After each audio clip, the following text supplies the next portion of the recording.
Ilzo, what's good, family? This is your brother, Professor Carl Tone Jones. And I want, first of all, I know I put a post up, earlier. Well, I guess last night, talking about how the single life is, it blows. And when I talk about that stuff, man, people, I think y'all take it a little too literal, like I'm depressed and all that. It's just some tongue-in-cheek shit to talk about. Putting out there. Yeah, true. I was around some real Black Power couples this past weekend at the Black Liberation Movement's Building Power Summit in Coldwater. So yeah, seeing those Black Power couples and seeing how they moved and operated, yeah, I definitely want that. Don't get it twisted. But I'm not out here desperate, ready to hang myself from a tree or nothing like that because I'm single. I'm just putting it out there. So I want to speak to this whole concept around Donald Trump and his impeachment, because it's been something, and peace and Black Power to my sister Crystal. Peace and Black Power to you, Queen. It's been something that Black people have been harping on since the day he was, since the day he won the election. And one of the things I look at in our community is the things we spend a lot of time on and the things we spend frivolous time on. Now, when you start talking about Donald Trump, I'm saying that's good looking. My brother Patrick Alexander's going to bring some heat, follow up a little later on concerning this whole Trump situation, which is important for us to talk about right now, considering all the attention he seems to get from us as a people. And when you start really analyzing the political landscape, and you analyze it from the perspective of building Black Power, I really question a lot of our motives in getting hung up on things that don't affect the outcomes or improving conditions for Black people. Because if you remove Donald Trump, then you move a more politically savvy individual, who has a far worse track record when dealing with, so-called people of color and all so-called minorities and other stuff. You move that person into the front seat in the White House. And for anybody that really looks at the presidency, you have to understand the president doesn't run the country. The president has a lot of people that they answer to. This country. And in particular, when we start talking about Black people, I think sometimes we just like to ride the wave to feel more involved or feel more enamored with the political process than we actually are. We're people who hold no political power in this country. And once you understand that, then the objective, if you want to become politically relevant, is to build your own power within your own community. And the same people that are saying that we need to vote and we need to do this because Black people are being disenfranchised, well, shit, what's going on, brother? All right, now, well, we're disenfranchised from what? They've already taken everything from us. You don't have a Black community where Black people control who comes in and out of that community. We don't have a Black community where Black people controls who can set up shop and who can set up stores and who can do all these different things. Hey, what's going on, baby? All right, now, we don't have all those things. What's going on, King? Hey, brother, I'm better now seeing you. Yes, sir. Yeah, stay safe, brother. Good? Everything great, brother. How are you? I'm great. It's good to see you on this side of the wall. Yes, sir. All right, you stay safe, beloved. Yes, you have a good day. All right, bro. One of my young people from down here, man, we got to keep them up, keep their spirits up, baby. Keep the people up. So, when we start talking about, hey, what's going on, my brother Zai, and thank you again, Zai, for what you put out there for me, beloved. I appreciate that for the Independence Day Project. But if we start talking about building Black Power, start talking about being politically relevant, how can you be politically relevant enough to think that, all this pressure you put behind joining a Democratic Party, which has not shown any beneficial allegiance to Black people in the last 40 years, 50 years. You can't point to a time where a Democratic body has empowered Black people. You look at all these cities that are falling apart around the country that are predominantly Black populated. Philadelphia, Baltimore. You look at different segments of New York City that were you look at Harlem. You look at, parts of Brooklyn. You look at, you go to different cities all over the country. You go to the Midwest where you have a black population. You go to St. Louis and Chicago. You go to all these different places. And you see where black people were in charge and black people were empowered. Not just black people, but black Democrats were empowered. The black community struggled more than any other time. The black community was ostracized more than any other time. So when you start talking about, what difference does it make? It doesn't make a damn difference if Trump gets impeached for black people, because no matter who's in power, they don't have to answer to us. We don't benefit from that. And no matter what we say, no matter how we like to feel, because we don't want to build our own power, we want to, piggyback off of somebody else's power stream, they don't have an obligation to build power for us. They don't have an obligation to create a center of power for us, or to even put us in position, unless they just see the need to add a token. Now, some Negroes love being that token, and being that token Negro in regards to, the power structure at bay, the power structure that we're dealing with, the power structure we live in. Some people don't mind being, close to that, being in proximity to that. That's cool, but just understand there's still no allegiance to you. There's still no allegiance to building power for you. So when I ask the question, what does a Trump impeachment do for black people? There's a lot of brothers and sisters that said nothing, because we still don't have power.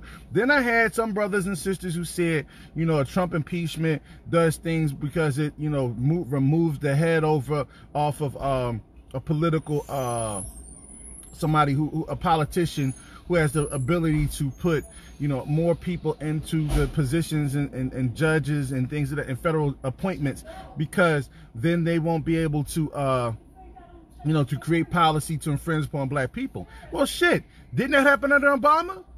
Didn't Obama put people in place that didn't necessarily bend to the will of the black community? So at what point, and matter of fact, many of you Negroes, what's going on, Chris? Many of you Negroes that wanted Obama in place didn't even hold him accountable to build shit for black people. And now all of a sudden you want to talk about what Trump's not going to do, or what removing Trump will do. Anybody ever research Mike Pence, his vice president? Because when you impeach the president, the vice president assumes the presidency. Has anybody done any research on him? Has anybody done any research on these militia groups around the country that have already waged war against the American public? With these random, random shootings and things of that nature, these random mass shootings. Have anybody done any research on their mobilization at this point? All right. Has anybody checked out what's going on with that? Anybody looked into the escalation that could possibly be? Are we even prepared to deal with that? And I'm not saying it from a position of being scared. I'm saying it from a position of being prepared. If somebody rolls down your block and just starts shooting up houses randomly, are you prepared for that? We ain't even prepared for it when it happens in our own neighborhoods. Are we prepared to go to war? Are we prepared for the actual firefight that may happen? These motherfuckers are talking about civil war. They're not playing. And the bad part about us is we're playing right now.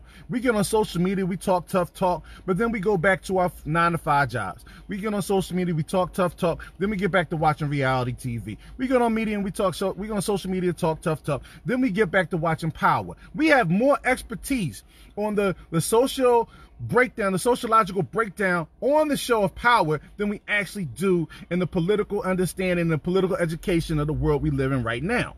More people can explain to you the dynamics, the relationships, and who's about to get screwed, who's about to get killed, and what history, and this, that, and the other on Power than they can in this reality we live in right now. And that is troublesome, because too many of us who have that perspective also think that they should have a valid say-so or opinion in regards to, the social, political, economic situations we're dealing with right now. And we don't. We don't have any control. We don't have an understanding of what we need. We don't have none of that, of what we need. And so if you're talking about impeaching Trump, right? We spent a lot of energy on shit that doesn't necessarily have a tangible result for black people. Why, instead of talking about impeaching Trump, why not talk about building up black power? Why not talking about what we need to do to create independent black institutions? Why not talk about, different ways we could spend our energy? Instead of sitting there rallying around this, passing stories around that, why are we, talk about connecting the dots within the black community? You want to talk about the failures, the recreation of Black Wall Street? Well, the failure of Black Wall Street was this lack of an ability to communicate with the other successful black communities around it. You know what I'm saying? A lack to understand the dangers that it was currently residing in. You know what I'm saying? This is when we start talking about this. Desiree, see, this speaks to your lack of political education, Desiree, when you say none of this has anything to do with those things. This has everything to do with those things. But if you don't understand political education, all this stuff goes over your head. I understand that, Queen, and no disrespect to you, but I'm just telling you what it is. As Elder Nelly Fuller said, if you don't understand racism, white supremacy, and how it is functions and how it moves and how it operates, everything else will serve to confuse you. So I can understand your confusion with this conversation. I'm not going to allow that to distract me from what we're talking about, though, because this has everything to do with our, push to move Donald Trump, the so-called push behind black people to move Donald Trump out of office. What it does have something to do with is the fact that we're wasting our time, wasting momentum on frivolous things that don't impact the black community in a positive manner.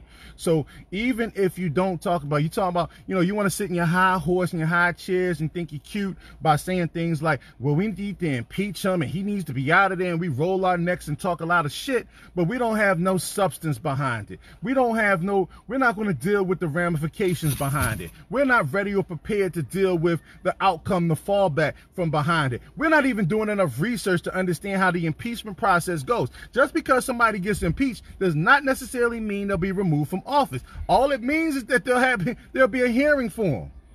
All right, and then Congress, the same Congress that let all this shit slide, gets to vote on whether or not the president stays in office or not. And who gives a fuck who the president is at this point? It doesn't matter or benefit black people. We have no political power. None.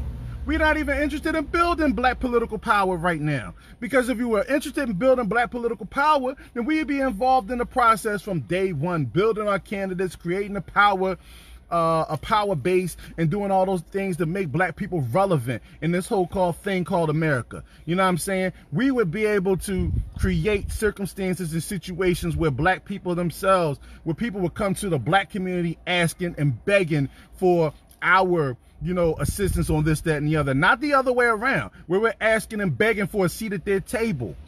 And we never get that seat at their table. And when we're appointed that seat at their table, it's done so with tremendous restrictions on what we can actually do for black people. You had a president in this fucking country, and most black people even acknowledge that as president, he was powerless to do anything for systematic change for black people. Then that just to tell you. So if he was powerless to do anything for systematic black change for black people, why the fuck is all this fuss about Trump? Aren't they holding the same position in power? Aren't they holding the same position in politics? Aren't they sitting in the same damn Oval Office? These are things we keep playing games with this. And this is what I'm talking about when we don't recognize the war. We don't recognize being warred on. You know what I'm saying? We don't recognize the things that happen to being, when we're being warred upon. And we don't recognize that actually a war is going on. See, this is all game to us. We get to play around. This shit is just like Atari, Commodore 64, Nintendo, PlayStation, and Xbox. We get to sit on the computer and play games, but there's no real consequence to the actions that we speak to. And because there's no confidence, we can all play politics. We can all play politician. We can all play, political advisor. We can all play those different things without really dealing with the ramifications, because we don't deal with no real world tangible situations. You know what I'm saying? This is something that's happening, and we need to start focusing on the bigger picture, family. We're going to start having, bigger picture. And the bigger picture is building black power. The reason why I was so recharged after coming from the Building Power Summit is I was surrounded by black people who were unapologetically building powerful black people, looking to network and link up with other black people. I met so many people, exchanged so many numbers and information that I can't wait until things slow down just a little bit, so I could reach out to those brothers and sisters and start, creating those, tying those knots together and linking up and building those lines that we've already established. And those are the things we need to talk about, family. We waste too much time on a person like Donald Trump. We waste too much time on the whole political system, the federal political system. We waste too much time on any of those things, and we don't focus on the grassroots stuff that needs operation. We don't focus on the schools, you know what I'm saying, that need to be built, and the homeschooling networks that need to be created, the African-centered culture building that needs to be created. We don't focus on any of those things, family. We don't focus on that stuff enough as a community. We talk about unification and bringing things together, but there is a price. And there's a sacrifice that must be made, and we have not been willing to make those sacrifices to no matter